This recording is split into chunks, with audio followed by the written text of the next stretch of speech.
Assalamualaikum warahmatullahi wabarakatuh. Bertemu kembali kita pada pagi hari ini tentang materi budidaya ternak kesayangan, yaitu pertemuan kedua.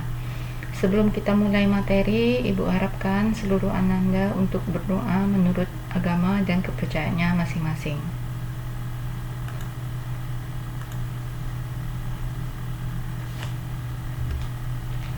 Nah, tujuan dari pembelajaran ini adalah yang pertama, siswa dapat memahami dan menjelaskan tahapan budidaya ternak kesayangan. Yang kedua, memahami dan menjelaskan pencegahan penyakit pada saat budidaya hewan ternak kesayangan. Yang ketiga, melakukan budidaya ternak kesayangan. Persepsi dari materi ini ataupun materi yang terdahulu, keberhasilan suatu budidaya ternak kesayangan itu ditentukan oleh sarana pendukung dan teknik budidaya yang tepat, sehingga ternak yang dibudidayakan dapat berkembang sesuai dengan harapan. Secara umum, bahan yang diperlukan untuk budidaya ternak kesayangan yaitu bibit unggul, pakan, air, dan obat-obatan. Peralatan yang diperlukan meliputi kandang, perlengkapan makan, dan perlengkapan kebersihan. Nah, tahapan budidaya ternak kesayangan. Yang pertama, pemeliharaan kandang. Karena kandang itu ibaratnya rumah kita ya, Nak ya. Jadi kalau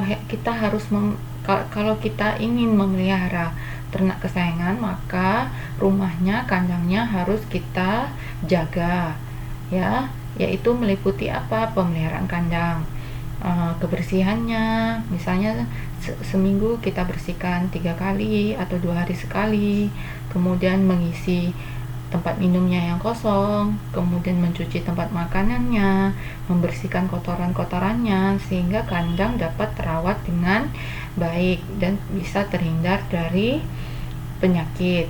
Kemudian pemilihan bibit. Nah, pemilihan bibit ini juga sangat diperlukan.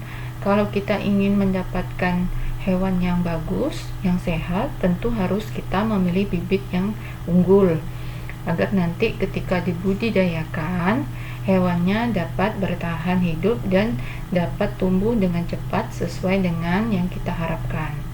Nah, pemberian pakan ini harus dijaga. Misalnya kebiasaan makannya, contohnya misalnya kelinci ya, kelinci itu 80% itu tumbuhannya hijau. Nah, 20%-nya boleh makanan tambahan dan disisipkan dengan probiotik atau antibiotik untuk menjaga agar hewan ternak sehat, dan bahkan hewan juga harus kita kasih vitamin, persis sama seperti kita karena sama-sama makhluk hidup ya. Nah, pencegahan hama penyakit dan ternak ini dapat kita lakukan dengan sanitasi dan desinfeksi kandang. Jadi ketika kita bersihkan nanti kandangnya, kita semprot dengan desinfektan supaya kandangnya bisa terbebas dari kuman dan bakteri. Kemudian sanitasinya maksudnya itu aliran airnya, pengeluaran airnya, atau bagaimana kalau dia mengeluarkan kotoran, apakah ada aliran airnya atau ada tempat khususnya, itu yang disebut dengan sanitasi, sehingga tidak sembarangan dalam kandang itu. Yang berikutnya biosecurity. Biosecurity ini adalah keamanan untuk menjaga kebersihan kandang juga gitu ya. Jadi betul-betul dijaga agar tidak sakit kumannya gitu kan, biosecurity ini.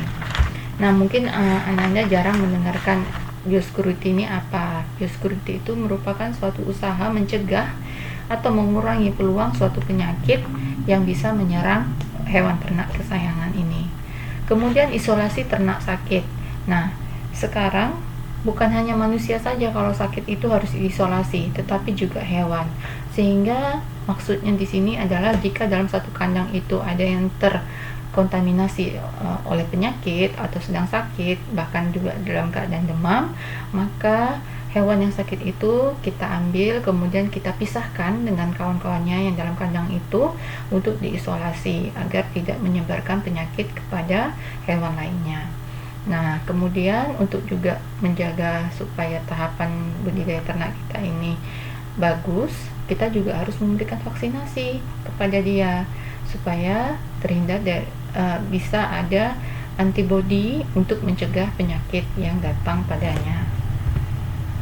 Nah, berikutnya pencegahan penyakit pada saat budidaya hewan ternak kesayangan itu yang pertama melakukan sanitasi dan tindakan preventif yang seperti tadi ya. Tetap kita menjaga kesehatan, tetap kita menjaga kandangnya, pemeliharaan kandangnya dan sanitasi dalam kandangnya. Kemudian pengontrolan penyakit. Ya, kita usahakan betul jangan sampai hewan kita ini terkena penyakit.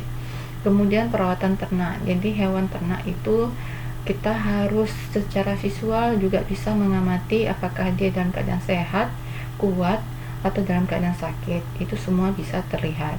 Jika dalam perawatan, makanya perawatan tetap harus kita lakukan. Minimal kita memberikan vitamin-vitamin. Kemudian pemberi pakannya juga optimal, harus mengikuti bobot tubuhnya. Ya, bobot tubuhnya itu beratnya. Jadi kapasitas pakannya tergantung dari bobot tubuh hewan tersebut. Kemudian yang terakhir adalah pemeliharaan kandang. Nah, demikianlah pertemuan kedua ini Ibu sampaikan. Ibu harapkan Ananda dapat memahami dan isi absen nanti di classroom yang telah Ibu sediakan, dan jangan lupa juga untuk menyelesaikan seluruh tugas-tugas yang Ibu berikan di classroom. Demikian Ibu tutup. Wabillahi taufik wal hidayah. Wassalamualaikum warahmatullahi wabarakatuh.